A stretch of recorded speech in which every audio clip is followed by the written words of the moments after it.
March 19th, 2004. A night that began with promise, ended with vanishing.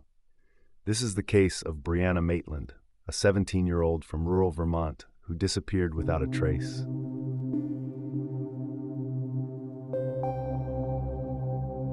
East Franklin, Vermont, a small patch of the world where silence stretches for miles. Farms dot the landscape and the nights are pitch black. Here lived Brianna Alexandra Maitland, a bright, striking girl with green eyes and a spark in her step. She was born on October 8, 1986, the second child of Bruce and Kelly Maitland. Her parents were raising their family off the grid. No cell towers, no distractions, just nature, discipline, and independence. Brianna was tough, trained in jiu-jitsu, and never afraid to get her hands dirty. But she was also fiercely intelligent and quietly ambitious. By 17, Brianna had grown restless in the slow rhythm of rural life. She wanted more than what East Franklin could offer. Her relationships were strained, particularly at school. Rumors swirled, fights happened. Some say she was bullied. Others say she simply outgrew the scene. So in October 2003, 5 months before she vanished, Brianna made a choice. She moved out. Without a car of her own or a clear plan, she started living with friends in Sheldon, Vermont, about 15 miles away from home. She was balancing 2 jobs, one at a diner, the other at a local inn. She was also working toward her GED, determined to finish what she started. Despite the chaos, Brianna stayed focused. Friends described her as warm, witty, a little shy, but not the type to run from her problems. She was known to be guarded, yes, but also fiercely loyal. Still, she was drifting between couches, carrying everything she owned in a few bags and keeping much of her life private. Something was shifting. Whether it was fear, frustration, or something darker, no one knows for sure. But the people closest to her began to notice it. Brianna was nervous, paranoid even, looking over her shoulder more often.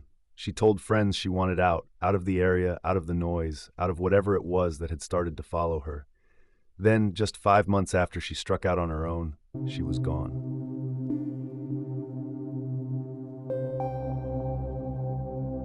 Friday, March 19th, 2004. A day like any other. But for Brianna Maitland, it would be her last known day. That morning, she arrived in town to take her GED exam. She passed. She was thrilled. Her mom, Kelly, picked her up afterward. The two went out for lunch, a rare moment of calm between a mother and daughter often kept apart by teenage growing pains. Brianna talked about college, about starting fresh. Her mom said she seemed light, relieved, focused. They ran errands, laughed, drove around. It felt like a turning point. But something shifted that afternoon. While waiting in line at a store, Brianna suddenly left. No explanation. She walked out. When she came back, her demeanor had changed. Kelly noticed immediately. Brianna was visibly shaken. She asked if something was wrong. Brianna brushed it off. "Just tired," she said. "I need to get back." Kelly dropped her off at her friend Jillian's house, the friend Brianna had been staying with. That was around 3:30 p.m. It was the last time Kelly would see her daughter. Later that evening, Brianna got ready for her shift at the Black Lantern Inn, a quiet bed and breakfast in Montgomery, about a 20-minute drive away. At around 7:15 p.m., she arrived for work. She wore a black shirt, slacks, and borrowed her friend's car, a pale green 1985 Oldsmobile. She waited tables. Everything seemed normal. According to coworkers, she was in good spirits, friendly, not distracted. She laughed, she smiled. But when the shift ended, around 11:20 p.m., Brianna refused an offer to stay for dinner with coworkers. She declined a ride home. She said she had to be up early for her second job. She stepped outside, into the cold, alone. That was the last confirmed sighting of Brianna Maitland. She drove off in her Oldsmobile, heading west on Route 118. She was never seen again.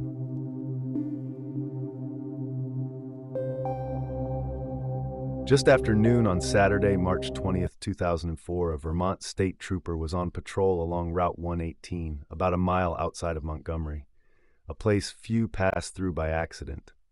That's when he saw it. An 85 Oldsmobile, nose facing the road, its rear smashed into an abandoned house, the old Dutchburn place, as locals called it. Windows shattered, wood splintered. The car looked almost placed there. The trooper assumed a drunk driver had fled the scene. He snapped a photo, had the vehicle towed. There was no sign of the driver, no blood, no footprints in the mud or snow, but something about the scene felt wrong. One of the back tires was elevated, almost perched on the foundation. A piece of plywood, likely from the house, leaned up over the trunk, like someone had tried to cover it. Inside the car, things were even stranger. On the back seat, 2 paychecks made out to Brianna Maitland from the Black Lantern Inn, her migraine medication, her contact lenses, her ATM card, her driver's license, all there, untouched. Scattered around the vehicle, loose change, an empty water bottle, a broken necklace, possibly torn from her neck, a cigarette lighter on the ground. It didn't look like someone left in a hurry. It looked like someone never meant to leave. But without knowing who the car belonged to and seeing no immediate evidence of a crime, police logged the incident as abandoned. The vehicle was impounded. The house, already decaying, was left as it was. And Brianna, she was listed as a no-show at work. But no one, not even her roommate, reported her missing. It would be 5 more days before anyone connected that car to a missing girl. By then, any evidence the farmhouse may have held was left to time, weather, and trespassers. The damage was done.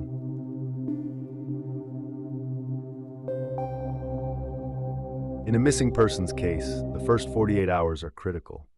For Brianna Maitland, those hours passed unnoticed, lost in silence, miscommunication, and a chilling coincidence of assumptions.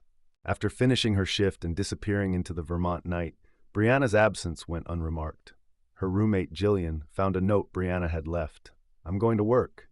Be home later." But Brianna never came home, and Jillian, assuming Brianna had stayed with another friend, didn't call anyone. Over the next few days, there were no calls, no frantic search, no missing person flyers. Brianna's life simply stalled, unnoticed. Her family didn't hear from her either, but that wasn't unusual. Brianna often kept to herself, and the phone reception in rural Vermont was spotty at best. Kelly called. No answer. She assumed her daughter was busy with work or still upset from their strange interaction days earlier. But unease began to grow. 5 days after her disappearance, on March 25th, Kelly reported Brianna missing to the Vermont State Police. Then came the shocking connection. The abandoned car from Route 118 belonged to Brianna. That's when the panic set in. For nearly a week, the single most vital clue, the car, the scene, the mystery, had been sitting in an impound lot, unexamined, unprotected. No crime scene tape, no forensics. No one had even tried to find out who the car belonged to. By the time police re-examined the site, it was too late. Any evidence that might have been outside, tire tracks, footprints, dropped items, had been lost to weather, traffic, and time. That farmhouse, the old Dutch burn house, had become more than just a creepy backdrop. It was now a monument to missed chances. Brianna's family launched their own search, flyers, interviews, media coverage. Tips began to trickle in. Everyone hoped for a break, a clue, a witness. But what they got instead was a vacuum.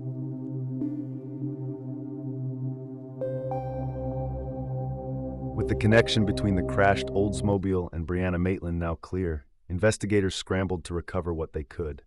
The farmhouse, no longer just an abandoned building, was now a crime scene. But 5 days too late. Still, some threads remained. Detectives canvassed the area, and slowly, a disturbing picture began to form, not from hard evidence, but from people who had seen something, but not the same things. One witness claimed to have seen Brianna's car sometime between 11:30 p.m. and 12:30 a.m. the night she vanished. The headlights were on. No one was inside. Another said the car was there between 12:30 and 1 a.m., still running, still empty. A third report placed it there closer to 4 a.m., but with the blinkers flashing. Multiple people saw the vehicle. None saw Brianna, no screams, no struggle, just a car leaning into a building like it had been dropped there by force or by design. And then came something stranger. A few weeks before her disappearance, Brianna had been physically attacked by another teenage girl in the parking lot of a party. The motive? Allegedly over a boy. The attack was serious. Brianna was punched in the face and left with a concussion. She filed charges. And the attacker? She didn't hide her anger. Police questioned her. Some whispered she had motive. Others said it was just a coincidence. She was never charged in connection with Brianna's disappearance. Still, the tension lingered. Brianna had been scared. She had told friends as much. And then the rumors started, that Brianna had been taken, that she was being held, that she owed someone money or knew something she shouldn't have. Anonymous tips began to pour in. Most were wild. Some were plausible. One even claimed Brianna had been forcibly taken by two men, loaded into a vehicle just outside the Black Lantern Inn. But the details never lined up. No witnesses could confirm it. Every story was half-formed. Every name led to a wall. The lines between truth and rumor were blurring. And yet, the scene felt too staged to be an accident. The way the car had struck the house, backwards at an angle, suggested more than just careless driving. It looked deliberate. Had someone tried to cover something up, or was Brianna trying to send a message? No one could say. And as spring turned to summer and the leads thinned out, the case began to cool. But behind the scenes, the questions were only multiplying.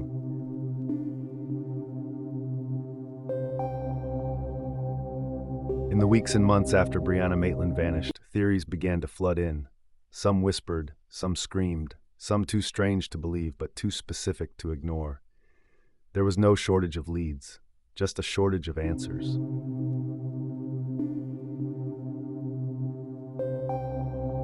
One of the first and most persistent theories centered around drugs. Brianna had been staying with friends who were known to be involved in light dealing. According to several accounts, she may have owed someone money. Others claimed she witnessed something she wasn't supposed to, an exchange, a debt collection, a warning turned violent. One rumor said she was taken by two men, acquaintances from the local party scene, who made her disappear because she knew too much. But no names were ever confirmed, and those mentioned were quick to lawyer up or vanish. Still, the drug angle haunted the case. Even investigators admitted it couldn't be ruled out.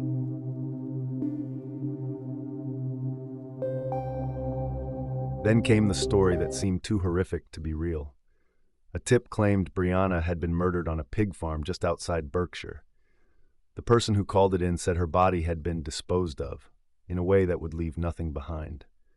Vermont State Police searched the property in 2006 with cadaver dogs and excavation teams. They found nothing. No physical evidence, no human remains, no charges. But the image stuck. In a town like Montgomery, rumors spread faster than fact.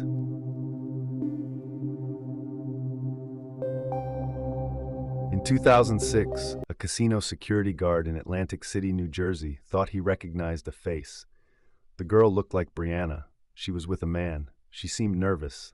The footage was grainy. Her movements, robotic. When she glanced at the camera, her eyes were hollow. Investigators followed the lead, but the trail went cold. The woman was never identified. No one knows if it was Brianna or just another ghost in the machine.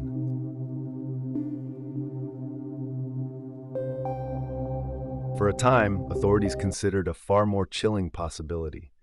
Serial killer Israel Keyes. A methodical predator, Keyes confessed to abducting and murdering multiple women across the U.S., often without leaving a trace. He had ties to Vermont. He was known to travel. He fit the timeline. But in the end, investigators found no solid connection between Keyes and Brianna Maitland.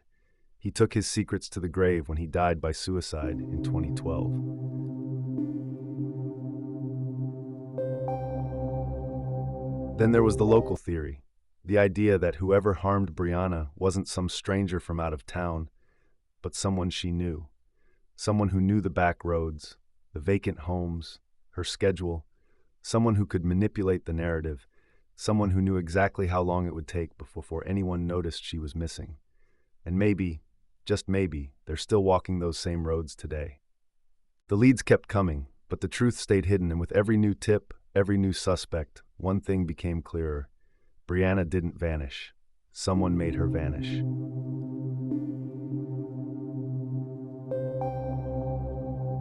For over a decade, Brianna Maitland's case drifted in and out of the public eye. Tips dried up, rumors blurred into urban legend. The image of the car rammed into the Dutch burn house became a cold case icon, but nothing else, until something shifted. In 2016, 12 years after Brianna disappeared, investigators made an announcement. They had recovered DNA evidence from her vehicle. They never said whose DNA it was, only that it didn't belong to Brianna. and that it might belong to someone with direct knowledge of what happened that night. It was the first real break in years, but it came with no names, no arrests, and more waiting. Then, in 2022, they went further. Using advanced DNA phenotyping and genetic genealogy, Vermont State Police identified the person behind that DNA, at least on paper.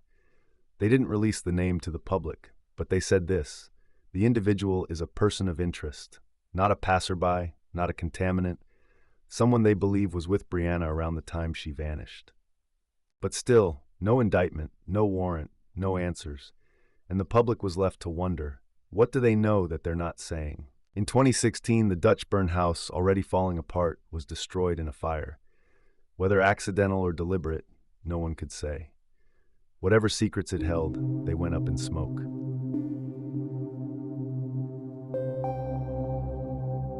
In March 2024, on the 20-year anniversary of Brianna's disappearance, the Vermont State Police and the FBI made another announcement. They're offering a $40,000 reward for information leading to Brianna's discovery or the arrest of the person responsible for her disappearance. Her parents are still searching, still waiting, still hoping. They believe someone out there knows what happened. They believe the case can be solved, and they believe that silence has gone on long enough. 2 decades later, the case of Brianna Maitland is not closed. It's active, it's evolving, and somewhere on some record, in some room, in someone's memory, lies the final clue, the one that brings her home.